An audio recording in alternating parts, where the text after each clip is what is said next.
In the world of high-stakes geopolitics, sometimes the biggest moves aren't made on a battlefield. They're made on a balance sheet. Today, we're getting into a wild story about oil, ambition, and a multi-billion-dollar bet that completely reshaped a corner of the Middle East. This is all about Kurdistan's Russian gamble.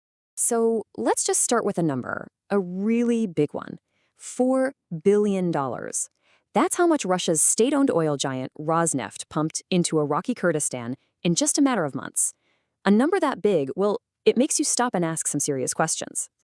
And yet, that's the big question we're tackling here. Why would a global energy superpower make such a massive bet on a landlocked, semi-autonomous region that's in a huge fight with its own central government? Well, to get the answer, first you have to understand what the prize was.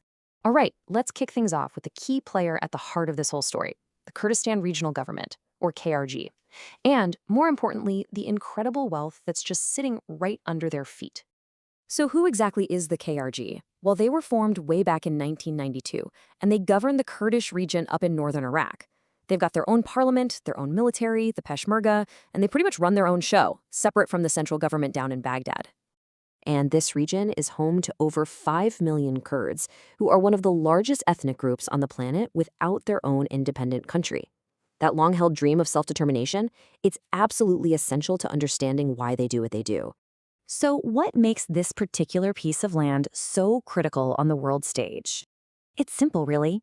Energy. And look, the Financial Times wasn't kidding around when they called it an ocean of reserves waiting to be tapped. We're not talking about a small puddle of oil here. This is a vast, untapped sea of it. I mean, just look at these numbers. They're wild. We're talking an estimated 45 billion barrels of oil. To give you some perspective, if the KRG were its own country, it would have the 6th largest oil reserves in the entire world. And that doesn't even count the more than 5.5 trillion cubic meters of natural gas. This is a truly world-class prize. But here's the thing, having all that energy under your feet is one thing. Being able to actually get it out and sell it, that's a whole other story. And that's where the central conflict of the story really heats up, this bitter fight between the KRG and Baghdad that created the perfect opening for an outside power to step in. Let's trace how this all went down. It started in 2007, when the KRG passed its own oil law, basically saying these are our resources, we're in control. By 2011, you had huge companies like ExxonMobil signing deals straight with them, totally bypassing Baghdad. But the real breaking point was 2014, when the KRG just started shipping its own oil to Turkey. Baghdad's response?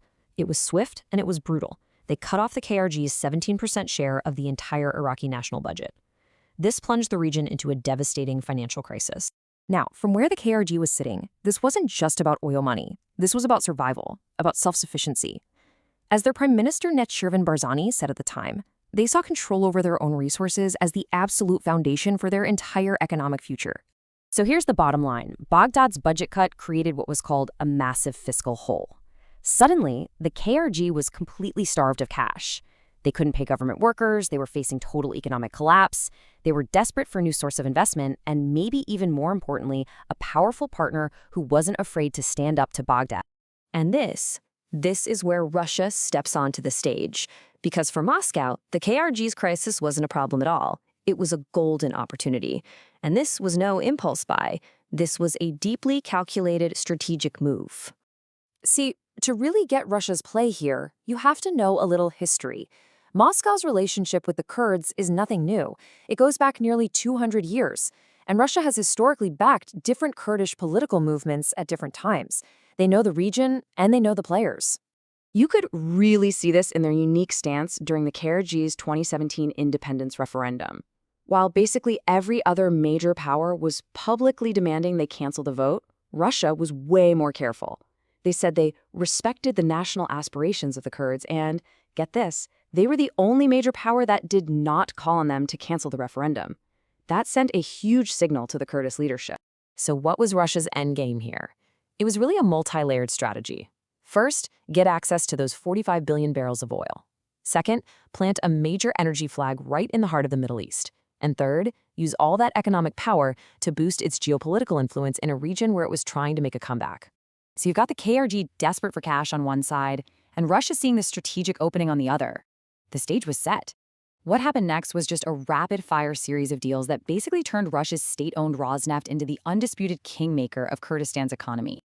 I mean, this investment blitz in 2017 was stunning. It started with a pre-financing deal. Rosneft gave the cash-strapped KRG a $1.2 billion loan, which would be paid back with future oil shipments. Then came the exploration deals, giving Rosneft a massive 80% stake in 5 new oil blocks. And then the final checkmate move. Rosneft took a 60% controlling stake in the KRG's single most important economic asset, their export pipeline to Turkey. And they weren't just buying it, they were planning to supercharge it. The goal was to boost that pipeline's capacity to 950,000 barrels a day.